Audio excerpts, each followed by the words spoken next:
Martin's love affair with ecstasy has lasted 3 decades.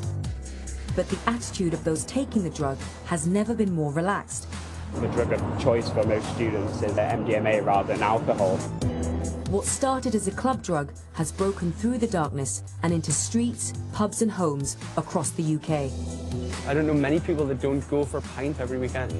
Just because my pint is a Class A drug, I don't see why that causes any difference. But the pills in MDMA crystal are stronger than ever before. So some people who've taken so much that they're literally bleeding. It's not something you actually expect to see. It's your 2 boys lying on a mortuary slab. And with 57 ecstasy-related deaths last year alone, is this the most dangerous time to be taking the drug?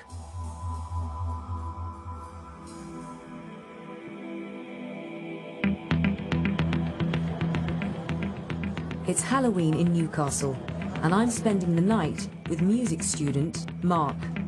When we meet, he's already coming up. We had a gram of MDMA in the house. I had a bit of a dab just to keep us on the level with people and keep us slightly out of reality. Okay. And now I'm gonna join them on being fucked, I believe they call it. How much MDMA is in that pill? So there's 200 milligrams of MDMA in this pill. Most people tend to take pills in half. I'm a bit of a wrong-un and I like to take pills fully. Bottoms up, one for the nation. How many more pills are you going to have? I'm not going to have any more pills tonight. By the time I'm coming down from this, it'll be about home time. Tomorrow, we've potentially got something big on the cards. If that's the case, that could be a very different story. How different is the story? About 3 pills more.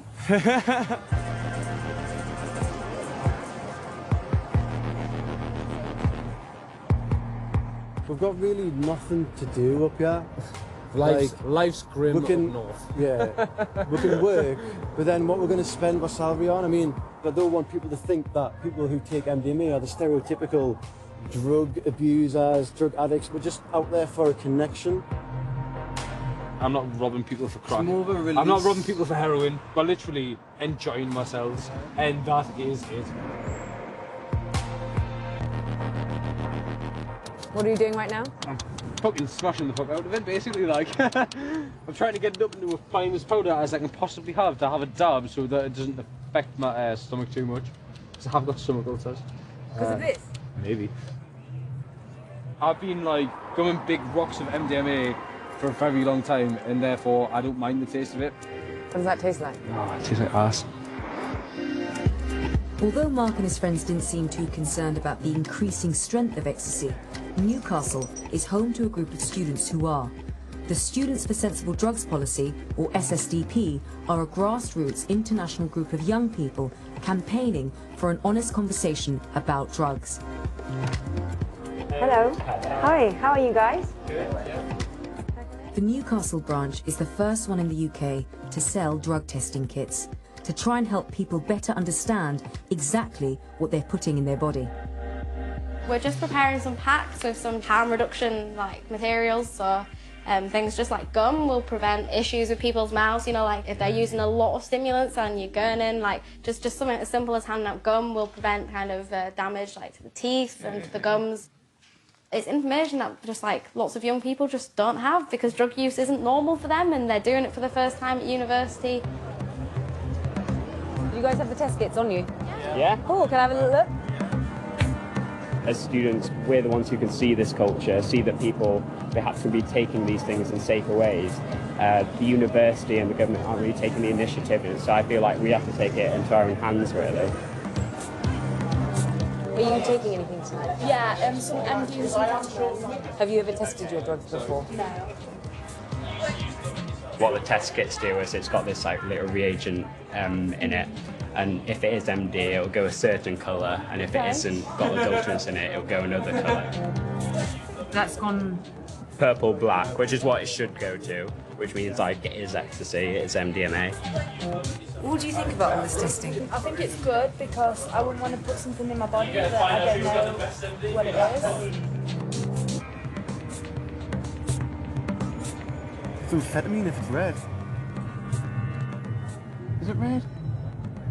Seems to be going pretty fucking red, like. That doesn't look like red. No, yeah, that's ecstasy. That like yeah. No, it's definitely MD. Like. You think testing it makes it safer? We know what we're looking at. We can tell just by if we looking had... at stuff normally, especially by tasting stuff or feeling it. Like Mark, what like, it is. Can I be honest with you? If that tested for amphetamine, would we still sniff it? Absolutely. Yeah. I've known people who like bought and what they thought was MD turned out to be speed. They've taken a huge amount of it and just been up for like 36, 48 hours.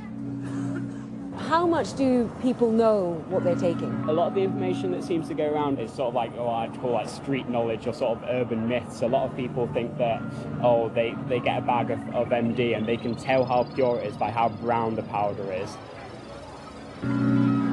One time I took MDMA and it wasn't MDMA, and unfortunately it turned out to be PMA, which turned out to be a 2-day trip of something that I didn't want to experience.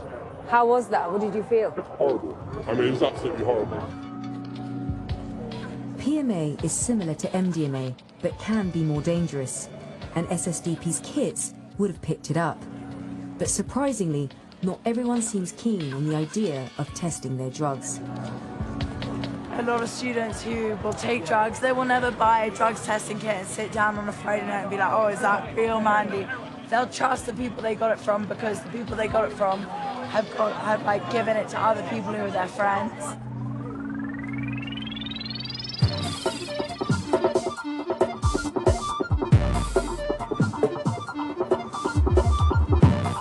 Really quite surprised at just how many students were on it, on MDMA, on pills. And I walked past this one girl, she was sitting down with her friends on the floor, there's like 10 of them. She gets her little baggie out, a baggie of MD, gets a little spoon and just like snorts it, just like that. And you know, and it's a public road, people are walking up and down. She just didn't care.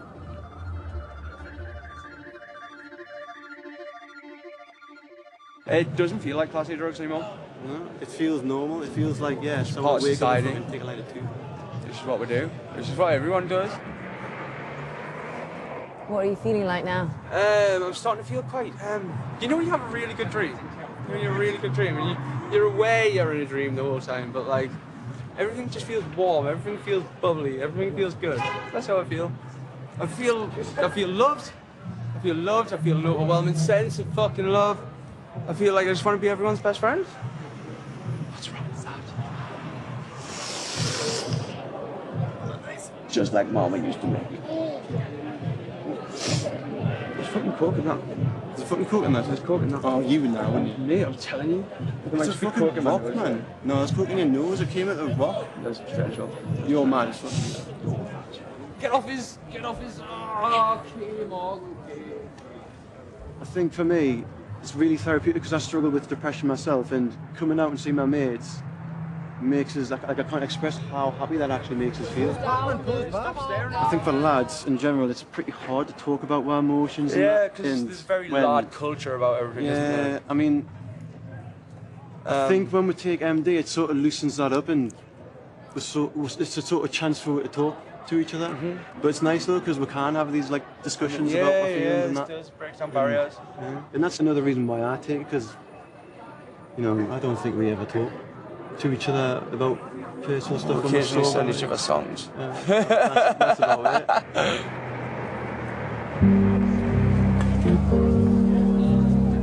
So you normally associate MD and pills with the rave scene in the dance culture, but Mark and his mates were just in a regular bar. Mark had already had a dab of MD and a 200 milligram pill. Some of his friends had been snorting MD throughout the whole night, and according to them, that is a pretty standard low-key night out.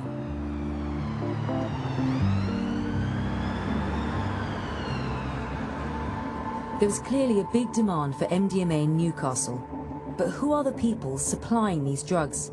I'd heard it wasn't your traditional drugs gangs, but instead, young people, often students, trying to make an extra buck. When did you start selling the pills? 2 weeks ago. Oh, so it's quite new. The only reason I did it is because one of my friends had like a bad pill. So now I prefer to get them off someone I know and then I test them myself. I've got a testing kit and then I'll sell them to my friends. And how much would you sell these pills for? $10 each. These are Red Bulls. Where were you getting the drugs? Get the drugs online, just on the dark net. Before I sold drugs, I thought, oh, being a drug dealer, it must be so hard to get hold of drugs. And it's actually like as easy as ordering your mum a birthday present on Amazon. And it'll probably arrive quicker than your mum's birthday present from Amazon.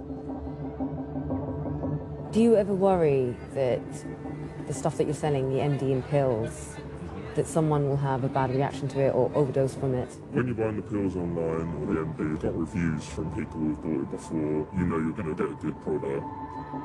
You could worry about people overdosing, but at the end of the day, it's their fault, not mine.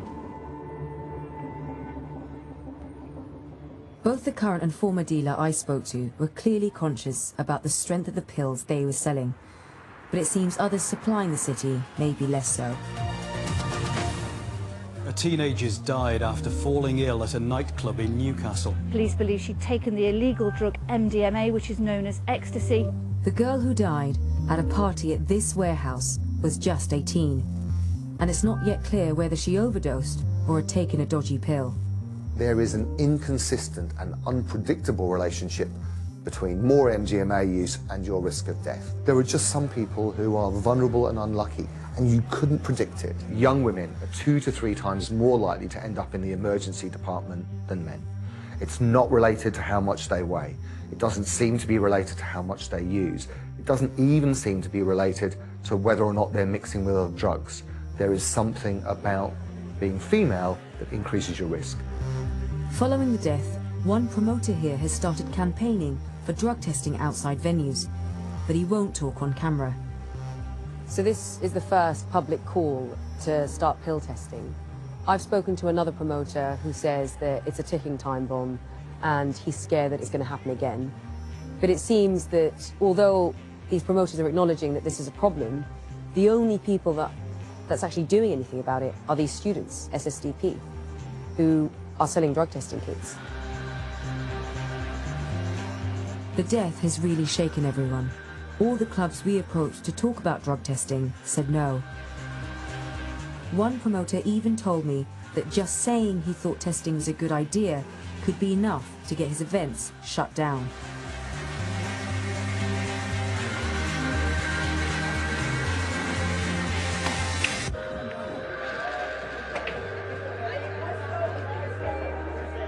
After this girl dying at Shindig the other night, everybody just said it was MD related, don't take any MDMA or pills.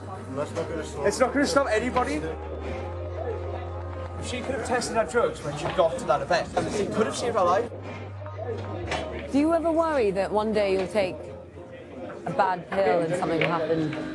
I'm not particularly overly worried about it. I suppose I'm putting myself at more risk by doing it, but I'm putting myself at more risk by crossing the road before the lights have changed. It's a lot safer to take ecstasy than it is to drink, in my opinion. Short, you're on the ball now. What can they do? In our age, like, we haven't got enough money to get a flat by ourselves, so like we're not obviously going to experience the world, so it's like, what can we experience? Anything really, like drugs, and that's the easiest thing to get a hold of, like relatively cheap. It's like... You think that's it? There aren't any opportunities, you can't go abroad? If I don't have any drugs, it's like I'm missing out on a lot of happiness and experiences that I know that will make us genuinely happy, and it's worth like the negative. But in the search for new experiences on super strength ecstasy, things can easily go wrong. An inquest has heard how 2 brothers from the Isle of Man used the dark web to access a site selling ecstasy tablets.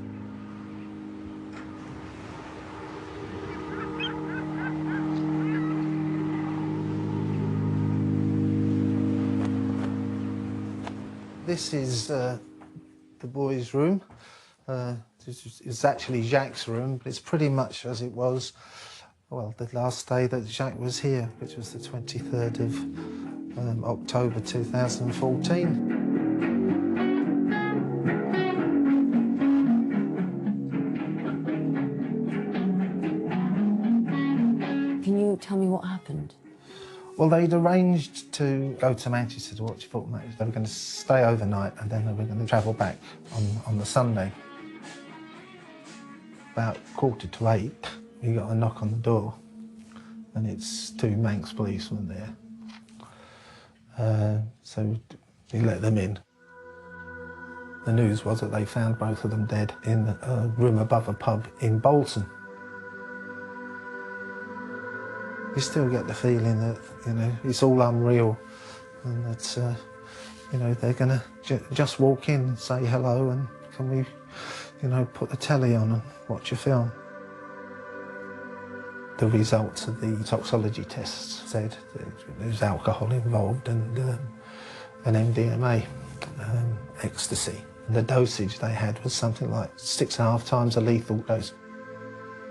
I'm fairly sure they didn't know what they had. They didn't really know very much about what they were doing, and they paid a huge price for it.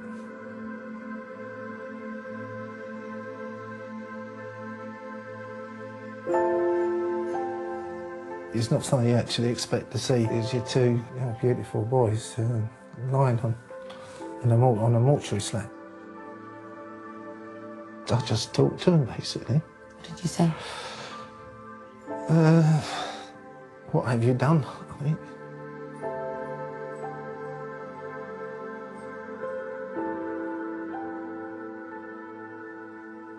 I don't want my boys' lives to be wasted. They had so much to live for. We're not in a really good place. We can still enjoy life now and again, but life will never be the same for us again.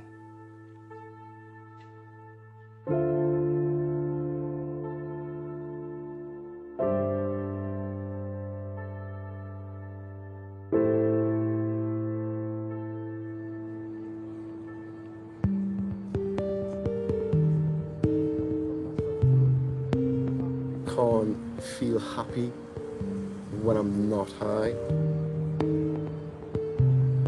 I don't want to be in reality. I want to disconnect myself from it as much as I can.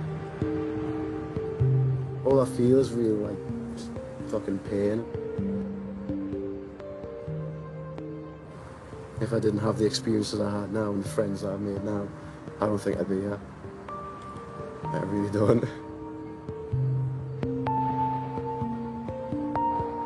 It's 1:30, it's cold, it's windy, it's still up. Why is it so important to you? I've just seen firsthand how big the student drug culture is. Like, it's crazy. If you're not in that student bubble, you don't realise how big it is. You just can't grasp it. It's so integral to our sort of scene and like our sort of life here that you can't really escape it. Like, I don't know anyone who doesn't take drugs. I've got no reason to stop. I'm not pro-drug taking at all. I'm just being pragmatic. It's happening. I'm quite convinced that my boys would still be here had they known the strength of what they were taking, because they didn't intend to kill themselves. What is happening, it's not being dealt with properly. People are going to continue to die. The Bolton coroner said that the use of the dark web, part of the internet, was becoming a major concern.